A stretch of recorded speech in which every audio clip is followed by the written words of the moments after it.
A lot has been said about Yota Tsuji, Shota Umino, and Ren Narita, with the Reiwa Muskateers having a spotlight shone on them as the next hope of New Japan, following its exodus of top stars in recent years. Unfortunately, much of that attention hasn't been positive. Tsuji is gassed after 10 minutes, Shota has no identity, and Narita is trapped in House of Torture, with the build of someone who probably would have benefited from spending time in the juniors while bulking up rather than going straight to the heavyweights. Typically, Japanese companies have a horrible tendency of cutting the legs out from new stars the second they fail to get over. But New Japan can, at times, be different. The best example of this can be seen in the previous iteration of Musketeers, the New Musketeers. As while Tanahashi, Nakamura and Shibata have legendary status to many fans today, they as well failed to get over, like the current Musketeers. So following Wrestle Kingdom 19, where two of the Reiwa Muskateers held gold and the other fought for the world title in the main event, showing New Japan is standing behind this new generation, let's look back at the struggles of the generation before, specifically the ace, Hiroshi Tanahashi. When looking at homegrown talents within New Japan, you often see people refer to generations, which has a double meaning of both eras within the company and groups of talents graduating from the New Japan dojo at the same time. The first generation was topped by Riki Choshu and Tatsumi Fujinami. The second generation was the legendary Three Musketeers of Masahiro Chono, Shinya Hashimoto and Keiji Muto, with other talent like Jushin Thunder Liger also fitting this group. The third generation of Yuji Nagata, Manabu Nakanishi, Satoshi Kojima and Hiroyoshi Tenzan, with the fourth generation being the focus of this video, the New Musketeers of Shinsuke Nakamura, Katsuri Shibata and Hiroshi Tanahashi. Now the story starts with the third generation of Nagata, Nakanishi, Kojima and Tenzan, who were at the time best described as duds, coming up in what was seen as the dark ages of the company. Part of the reason this generation failed is the refusal of the Three Musketeers to put them over, stopping them from ever truly reaching the top of the card. At the time, New Japan was doing mega business, with the 90s focus on the Musketeers, plus invading company storylines getting lapped up by fans. The problem was, it always revolved around the Musketeers, meaning no one else got over. Thankfully, the Musketeers weren't going anywhere, right? Inoki had all the time in the world to build new guys, right? Enter Naoya Ogawa, one of the greatest judokas in history, and to wrestling fans, a former two-time NWA World Champion. Ogawa was involved in a feud with Hashimoto, with one of their matches headlining the Tokyo Dome, where Ogawa decided to shoot on the Musketeers. The judoka toying with his opponent, pushing him around and embarrassing him.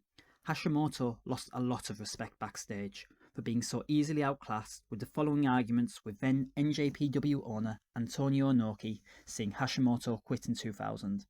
One Musketeer down, but thankfully two remained. Muto didn't last much longer.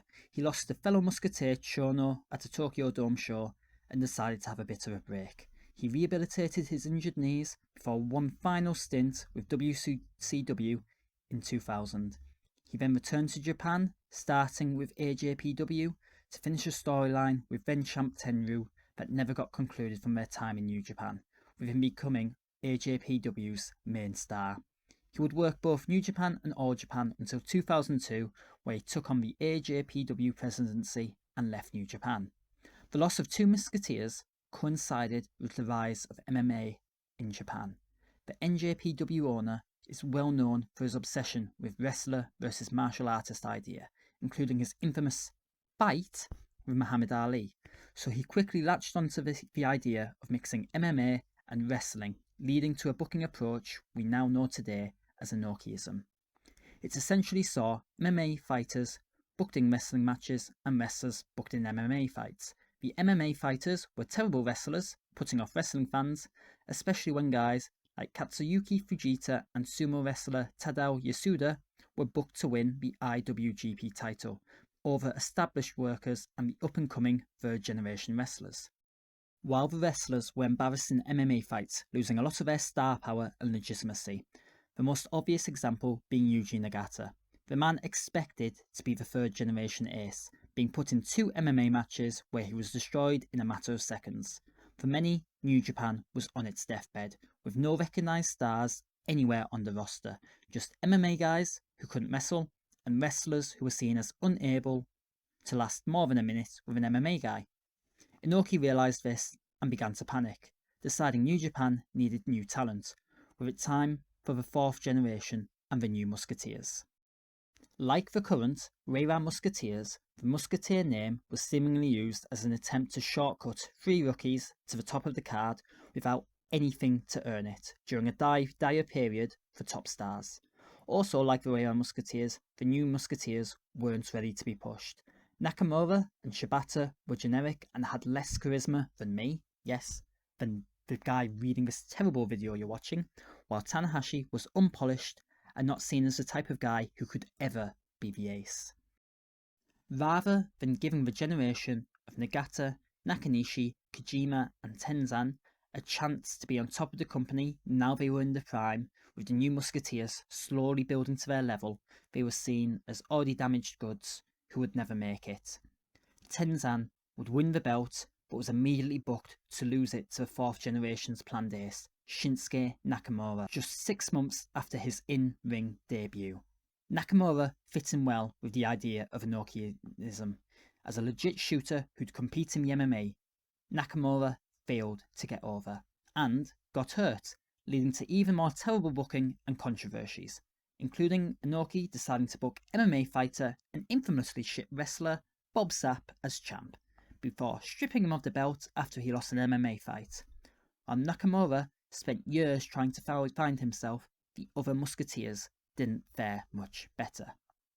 Shibata believed he didn't need to be built up and was better than anyone else in the company at the time, deciding to quit the company to join Big Mouth Loud in an attempt to jump the queue to stardom. Unfortunately for him, BML was a shit show that quickly fell through, leading to Shibata moving to MMA and eventually back to New Japan, although it would take years to rebuild any level of trust, and many would argue the relationship has never come close to recovering.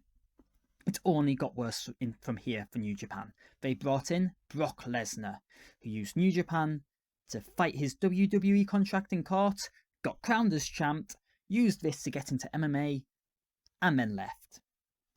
This left the company with approximately 0 top stars.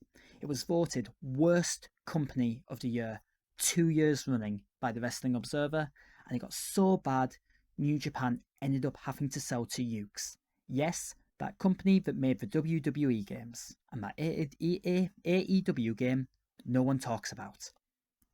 At this point, Nakamura and Shibata were duds, and Tana still hadn't had the trigger pulled, while the 3rd generation, who should be at the top, were well and truly booked into the ground. There was the aforementioned Nagata, losing the 2 MMA fights. Kojima jumped ship to become NJPW ace while globetrotting. Tenzan was so beaten down, fans coined the term, Tenzan must suffer. And Nakanishi would take a number of more years to finally win the belt, which, while it only lasted a month, the tears from the crowd as he raised the belt emphasised how these 4 could have been stars, had it not been for the burial at the hands of Inokiism. With this, Tanahashi was given the belt. Not because they wanted to, but because of the failures of everyone else and the money spent on Brock, he was legitimately the only option. Tana likely would have become champ eventually, but it was never the plan to make him the guy. A bit like Muto, he was seen as a distant 3rd fiddle to the other Musketeers of his generation. Tanahashi wasn't ace material. He didn't have the shoot fighter background, nor did he pretend to be one. He was too flashy, too concerned with his looks, too muscular, and too focused on showmanship. New Japan and the fans didn't want him. At first, Tanahashi had one thing going for him during his elevation in 2006. He already had a mainstream name and the support of the female crowd. Now, the female crowd would obviously be swayed by his looks. I mean, come on, look at the guy. If I didn't already swing both ways, I'd be questioning myself. But this wasn't the only reason this specific crowd loved him.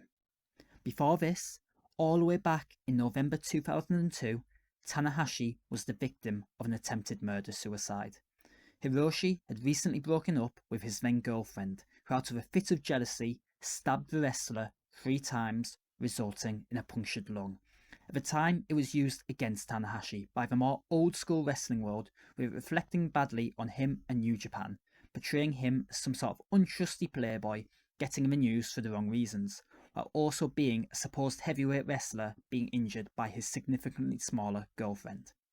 What it did do, however, was get Tanahashi's name out there to the general public and gather a backing from a female audience, more than other workers, either out of sympathy or the idea of how great is that guy that someone would rather kill him and themselves than live without him and let someone else have him.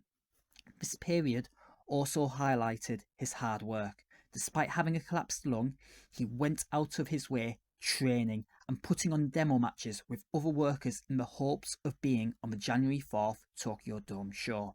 While unsuccessful in getting cleared, it highlighted something New Japan would soon realise, and the wider audience would years later. This man was willing to suffer, risk permanent health problems, and put in 110% to entertain fans and for the benefit of New Japan.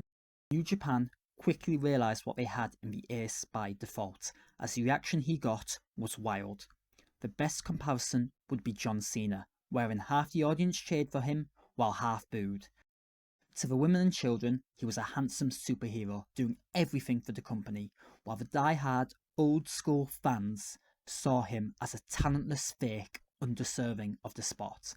Love him or hate him, people reacted to him, and people came to watch. To a dying New Japan, this saved them. Many of his feuds revolved around more traditional New Japan guys like Nagata, Nakamura, Suzuki, and Goto, playing into this idea he was a faker and the audience dynamic of love and hate. But Tanahashi didn't care. He was comfortable with what he was, with his confidence upsetting the puro purists even more. Regardless of his fan opinion, with every win, he further and further established himself as the ace. Some companies may have panicked with this mixed reaction, but the results didn't lie. New Japan had been saved from death thanks to this man, even if the more vocal parts of the audience didn't agree. It didn't matter when bigger names like Kojima started returning to New Japan. They stayed the course. They knew Tanahashi was their ace, and with time, the fans would all come to realise this. And they did.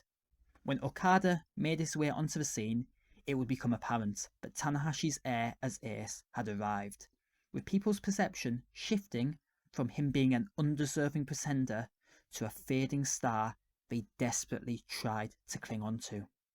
With Tana's body beginning to fall apart at this time, emphasising the new discovery to the diehards of just how much he'd put himself through for their entertainment, for their company.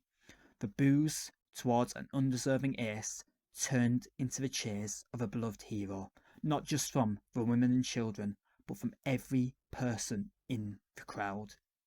They recognised his hard work and his love for the business, willingness to destroy his body in hour-long matches, to follow it up with a half-an-hour promo, then his 15-minute post-match routine, followed by shaking hands, signing autographs, singing, dancing, hugging, whatever they wanted.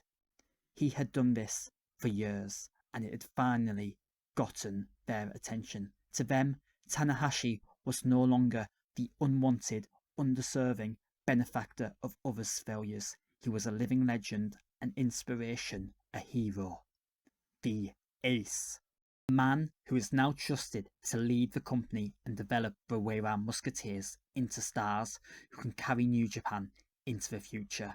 Hopefully, having experienced what the Musketeer did to him and the failure of Inoki to get him over, Tanahashi can make a much better attempt than the New Japan founder in getting this new generation of Musketeers to the top of the company and the wrestling industry.